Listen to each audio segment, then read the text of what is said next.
Good morning, guys. We're going to talk about how you afford to eat enough fruits and vegetables when you are on a tight budget. And not even just fruits and vegetables, but like quality fruits and vegetables. Because so many of us have learned over the past couple of years how important like organic vegetables are.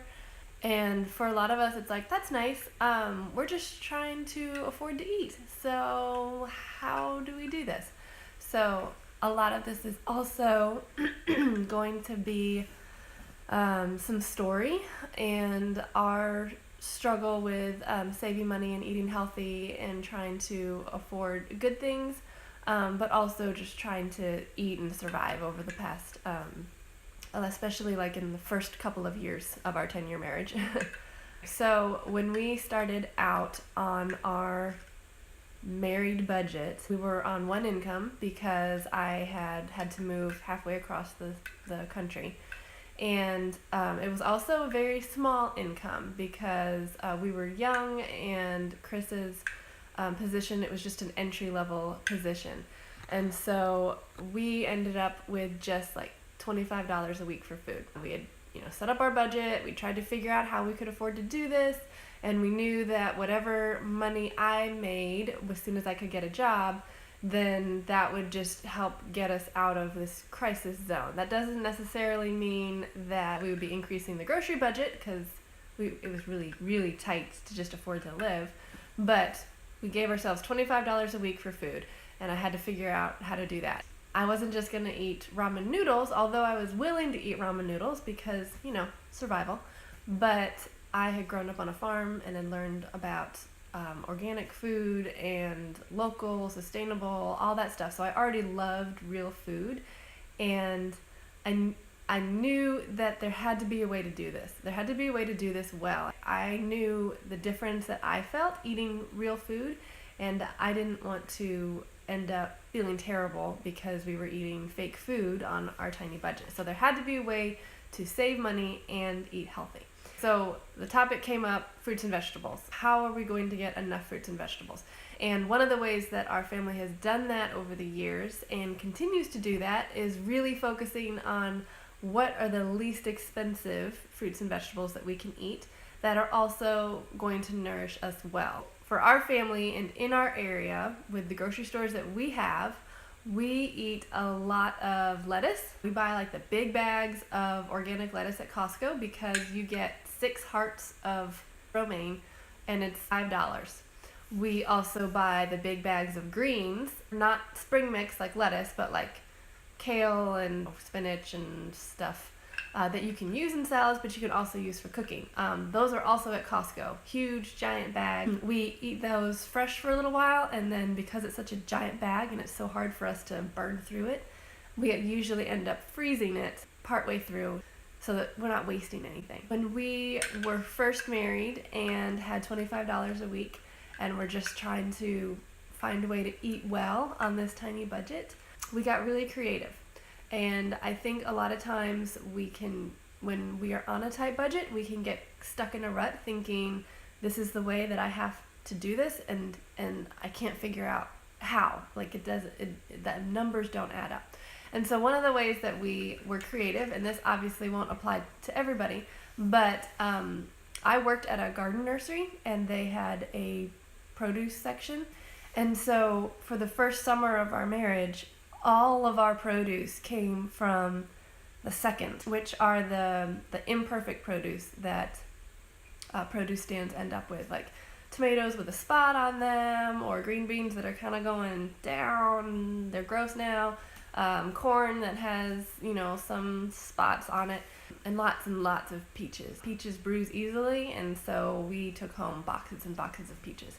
And so I would take those home at the end of the day, like boxes of produce, and a bunch of it was unusable because again, this is the gross stuff, but then a bunch of it was really good. And so then I just learned how to freeze it all, and that way we could have that produce later on. Like when I wasn't working at the garden nursery, we continued to eat that produce every day for months. It was delicious, it was great. All I did was Google how to freeze the different things. I didn't have a canner, canning gear or anything like that. We were first married, so I didn't have a whole lot of fancy equipment. And you can freeze a lot of produce with just a cookie sheet and a freezer, and then a freezer bag to store it in. That's all you need. You can do that with tomatoes, you can do that with broccoli, you can do that with green beans, And the reason why you put them in the baking sheet is because if you've probably experienced this, if you just put a bunch of fruits and vegetables in a freezer bag and then you try to take it out, it's just a big hard lump. Put them on the baking sheet so that they freeze individually. So we learned how to freeze lots of vegetables. After I stopped working at the garden nursery and wasn't bringing home boxes of free produce, I realized how important that was to our grocery budget and to our ability to eat plenty of fruits and vegetables. And so I decided that I was going to find a way to do this even if my job wasn't oriented around produce. And so I found a local, like one of those pop-up tents set up on the side of the road where people are selling produce out of the back of their truck. I found one of those and I started visiting them every week. And in my budget, I had $10 that I could spend on fruits and vegetables. And so I would just go, and every week I would buy $10 worth, and I would chat with them, and they got to know me. I built a relationship with them so that eventually it got to the point where I can't remember if I suggested it or if they offered or what, but it got to the point where they would just give me a half bushel box. And they were like, just fill it up for $10. And again, I don't remember how that went down. I'm pretty sure, because this is me, that I asked about any deals after I was an established customer and was just like, hey, I really love to support you guys. I only have $10. Is there any way that we can work out a deal? And so it just became a weekly routine, and we had so much squash and zucchini and all of that. And then eventually, because I was a consistent customer, they would actually give me the second produce that they had. So I would end up coming home with 2 to 3 boxes of produce every week for $10. And again, it would be the same thing that I did before. I would pick through all the yucky stuff and would freeze all of the stuff that we could use. And that was our produce for a long time. And then when we moved, then I did the same thing. I just, you can find little pop-up produce tents pretty much anywhere, especially in the South. I haven't, I've lived mostly in the South most of my life, even though I'm originally from the North. I just want to encourage you that if you have a tight budget and you are trying to feed your family well, then go ahead and get creative with this. Maybe think outside of the box, outside of the grocery store, and figure out how you can do that. That's how we have been able to shop at farmers markets, which are notoriously expensive.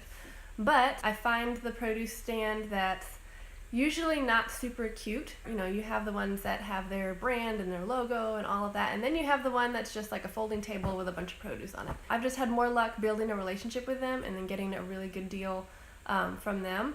When my husband was hit by a truck 3 years ago and was undergoing tons of surgery, and just everything was traumatic and terrible. When I would go to the farmer's market, like when I could, then we got so much free produce from them, and they always asked how my husband was doing, and they would just fill up a bag to just give to us, just to support us during that season, and it was really sweet. I love connecting with actual farmers because you can build a relationship there, and the relationship can go both ways. The other way that we have saved a lot of money over the years, even when we were on a really tight budget, was creatively buying in bulk. So there are lots of different bulk buying clubs, especially if you join a Facebook group that's specifically for real food in your area. So in my area, we have a Facebook group called Real Food Nashville. It's huge, thousands and thousands of people, and every couple of months someone will do like a bulk buy on a certain product. And then in my area, there's also a company called Bulk Natural Foods. in your area, I highly encourage you to look around, ask around those real food Facebook groups or Crunchy Mamas or whatever Facebook group that you think someone might be in the know, and ask about local buying groups, because some people set up through like Vitacost or Azure Standard, things like that, and you guys can get really good deals if you buy a lot of something all together and then split it up. With Bulk Natural Foods, they have seasonal produce throughout the year, and I figured out that I could save over 50%, I think it was, on organic apples. So now these were they were IPM produce, so it wasn't certified organic, but they were grown in a more natural way. And I figured out that if I could buy the huge bushel and multiple bushels and then find a way to store the apples, then we would have apples for super cheap, good quality apples, super cheap for most of the winter. And so that was just another outside the box way that we found a way to work around that. That was when we had a basement, and so I could figure out how to store the apples well. When we didn't have a basement and we were just in a little dinky apartment, then I would just buy a bunch of produce and I would split it with friends. So if I wanted, a bushel and a half or something like that, but I knew we couldn't eat any more than that, then I would find another friend who wanted half a bushel, because lots of people are looking for deals anyway. So if you can be the one who's like, hey, just give me this money and I will give you produce and it'll be a great deal, then lots of people are willing to do that. I did that a lot of times. Look around in your area, ask those Crunchy Facebook groups what is available to you, and you'll be really surprised what you can find. So those are some of my top tips. I actually have a post all about buying quality fruits and vegetables on a tight budget. I hope you guys have a great day. Thank you for joining me, and I hope that these tips will help you save money and eat healthy.